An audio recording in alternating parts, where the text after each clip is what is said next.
NXT starts off with Stephanie Vaquer versus Jada Parker for the Women's NXT Championship. This was a solid match, but towards the end of the match, you end up getting Jada Parker getting distracted by Jordynne Grace because she ends up coming out due to what happened last week with Jada Parker attacking Jordynne Grace. So Jordynne Grace comes out, ends up distracting Jada Parker. This allows Stephanie Vaquer to pick up the victory to take advantage.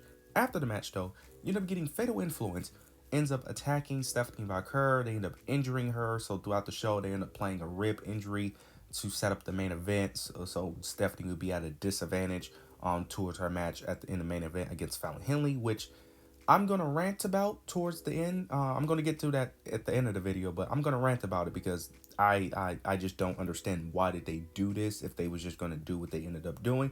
But I'm going to rant about that towards the end of the vid. But Stephanie Vaquer retains her NXT Women's Championship, which I expected and as she should. I agree with the decision of her staying NXT champion. What they did at the end of the show, that's why I highly disagree, but I get towards that towards the end of the vid. After this, though, we end up getting Ricky Saints and Shawn Spears. They end up cutting a really amazing promo segment. This was an interview setting where he was getting Ricky Saints was getting interviewed by Vic Joseph, but Shawn Spears interrupts.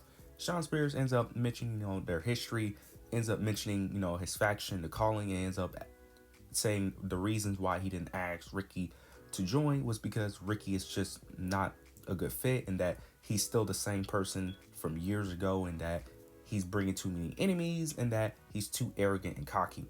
And then he ends up mentioning, Ricky ends up responding, ends up mentioning, the enemies, and ends up saying that in order to get to the top, that you got to make enemies along the way. Shawn ends up saying that that's a lie. He ends up mentioning his family, mentioning, the faction, the calling, ends up saying that they're his family now, and then he ends up talking about how he's NXT North American champion. Ricky responds back, ends up saying that the only reason why he's champion is due to his family, due to the calling, and that he's coming after him. Shawn Spears ends up saying that that's not really a good idea, and that when he does lose to him, he can always go back to alluding to AEW. He didn't say the company name, but he ends up saying that he can always go back to, but he ends up stopping himself, ends up saying that he can't because he burnt every single bridge. This is great. I really love what they're doing here. This is great. It looks they already said that they're going to be having a match next week. I don't see Ricky Saints winning next week because I feel like this should be the stand and deliver match, and you can have a win at stand and deliver. I don't see him winning next week. I think probably going to be shenanigans. Most likely the calling is going to interfere, maybe attack him, and then Shawn Spears retain, and then eventually have a rematch at stand and deliver. This is great. This is the best thing they have done with Shawn Spears. Shawn Spears' character is really working. The faction is working. This is the most entertaining he has been.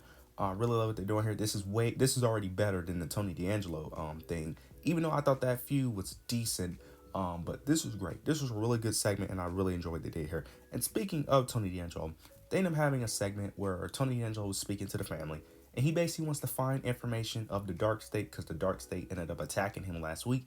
He wants to just find information, who they are, what's their motives, etc.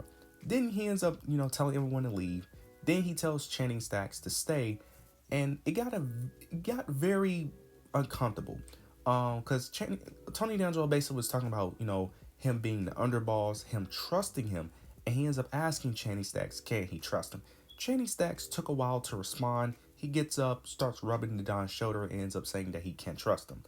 This is really good because this is obviously teasing that they're going to eventually feud and that Channing Stacks is definitely going to turn on Tony D'Angelo, which I can't wait because I love the family, but the faction has been a bit stale after the whole Oba Femby incident, and they need something new and refreshing, so I'm very interested to see how this plays out.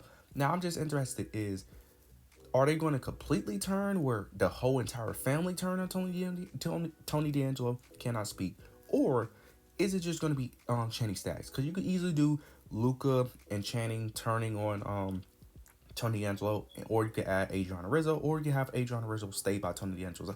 You could go multiple ways with this, but I like the idea of Tony D'Angelo and Channing Stacks feuding. I have said this like a couple weeks ago that I think it was going to happen. They need to feud because the family needs something new. They need something new, something refreshing, and I think this could be it. So I'm excited to see how this plays out. After this, we end up getting Javon Evans versus Lexis King for the Heritage Cup. Towards the end of the match, you end up getting Oba Femby interfering, ended up attacking Javon Evans, but the referee was distracted due to Lexis King distracting the ref. He ends up hitting a power bomb on the ring apron, and Javon Evans ended up getting counted out. Then afterwards, Oba and Javon was, yeah, Oba was about to attack Javon some more, but then you end up getting the lights cut off. They cut back. Well, they end up having, the, I forgot what it's called, but the lights slightly cut back on. It was still mainly dark. The dark state ended up coming out. They're in the crowd, but before they can attack, you end up getting Oba and Javon ended up brawling. Then you get Trick Williams comes in. He ends up hitting a trick shot on Javon Evans. He tries to attack Oba but misses. And then that's the end of the segment with Oba, Trick Williams having a stare down, and then you end up getting security breaking them apart. I like what they're doing here. I think this is very obvious that they're going to make this into a triple threat.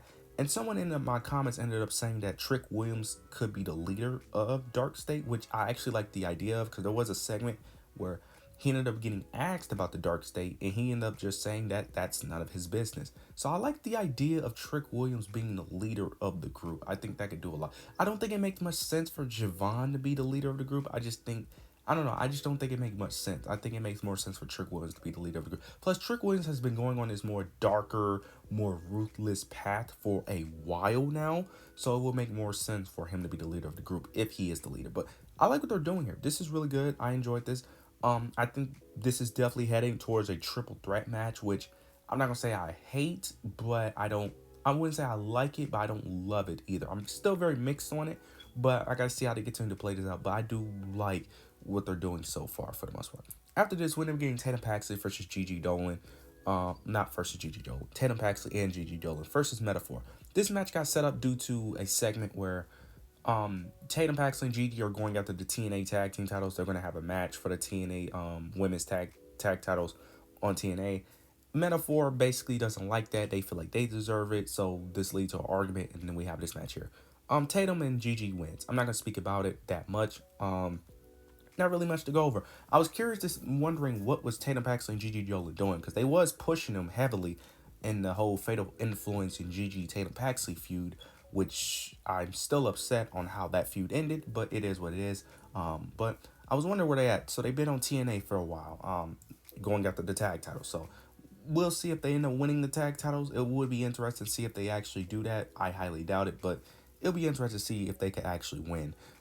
Afterwards, we end up getting Ethan Page versus Andre Chase. This segment ended up getting started in a typical, backstage segment way where random person talks, then other person speaks, then they get into it. I'm not gonna really go into depth on why this match happened. Basically, this match ended the same way how it always ends, which is basically Andre Chase gets in his own head because he's about to do the Chase U stuff, and then he starts getting sad because Chase U is dead. Ethan Page picks up the victory. Now, to be fair, he did end up recovering this time, but he still ended up losing. I am so sick and tired of this story. Look. I get what they're going for. I understand what they're going for, but bro, this story is so boring. I'm so over it. Also, why do we have these two jobbers next to Andre Chase? Please stop. It makes the story more cringe than it already is. I'm so over it. And plus, this story does not work without Duke Hudson or Thea Hill or Riley Osborne. Now, Duke Hudson got released, so in my opinion, you shouldn't really even do this story because I feel like it feels incomplete without Duke Hudson, in my opinion. Now, you can make the excuse of Duke just left, but it just feels incomplete without Duke, so I just don't understand the story. Look, I like Andre Chase, but this story is so boring. You need to bring Thea Hill back and Riley Osborne back to even bring some type of life into it. If you don't bring them back, in this story is so boring. Especially with the two jobbers that are next to him. I think one of them is named Kel Dixon, another one named Connor.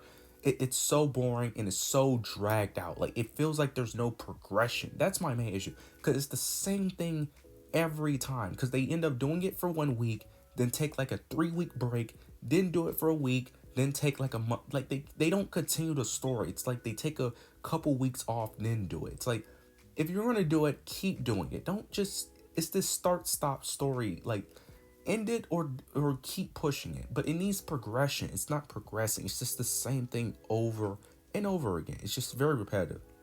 Then we get the main event where I'm going to rant. Okay, so Stephanie Vaquer, of course, picks up the victory. Now, here's my issue. So you have her win earlier in the show, which I don't have a problem with. But you have Fatal Influence attack her, playing a rib injury. So she's injured through the match. Okay, fine. Then you have Fatal Influence interfere in the match twice. They interfered twice and she still That's my issue with this whole thing. She like, okay, this is giving Kalani Jordan vibes all over again when she faced Fallon Henley for the NXT Women's Champion. Like, I don't understand it. I don't get it. Why do we have to do all of this to, like, I don't get it. Like, this is my issue with her holding both championships because she's booked way too strong for it to be anyone to beat her. So it's going to be damn near impossible for her to get the championship off of her. And the women's NXT division is way too talented because the NXT division is stacked, yes, but it's stacked mainly in terms of mid card women, in terms of on their roster. They have women who are main event talent, but they're just not in the main event yet. The issue is that NXT doesn't have that many main event women that are realistic options outside of two people, which is Jordynne Grace and Stephanie. So that limits the women's division by a lot because right now there's no stories going on with the women right now. All the stories ended. Roxanne Perez, her story ended. Cora Jade, her story ended. Jada Parker, they're kind of doing something with her, but it looks like that's about to end. Lola Vice, her story ended. Kalani, I don't know what. It's like all the stories that you had are not progressing right now. The only story is Stephanie, which limits the women's division right now, which is why I don't like this decision. And I don't like how they did it. Why did she, for one, have a match early? Well, her having a match earlier in the show, I'm cool with that. It's the fact that, one, she already had a match, so that's already a disadvantage. Then she gets injured after getting attacked by Fatal Influence, causing a rib injury. Then you have Fatal Influence also interfere twice in the match and still lose. That's just too much. It's the same thing they did with Kalani when they end up having her face all three members of Fatal Influence, and she almost beat all three members with interference. It's like, come on, like it's too much. Then afterwards, you end up getting, I think, yeah, Fatal Influence ends up attacking her after the match, which makes them look even more pathetic. Then you end up getting Jordynne Grace, who basically took all three of them out, which was even more ridiculous. With ease, mind you. Then you end up getting Jada Parker, who she also takes out. Then you end up getting the stare down. I get the whole purpose of this. You want them to potentially have a match between Jordynne Grace and Stephanie. I get that. But the execution of it was just off. And also, why are we doing this with both titles? If you want this match, just make it for the NXT title. Because Jordynne Grace doesn't need NXT. She's already main roster ready. The only reason why she's on the main roster is because they have nothing for her at WrestleMania. That's it. So I don't see no reason for Jordynne Grace to even become NXT champion because she shouldn't be on the roster, on the NXT roster, until once Stand and Deliver is over. She should be on the main roster. She should not be on NXT after Stand and Deliver. Like, it just doesn't make sense. You could argue the same for Stephanie. So this show overall, it was a decent, solid, enjoyable show, but the ending kind of ruined it a bit for me. I'm going to see how this plays out, but I really just don't understand why she's holding both titles. She needs to drop the North American title, but we'll see how this plays out. But I have little hope. I'm assuming she's probably going to hold it past Stand and Deliver. So we'll see how this plays out. But you guys let me know your opinions down below. Make sure to like, comment, subscribe. But yeah, that's it.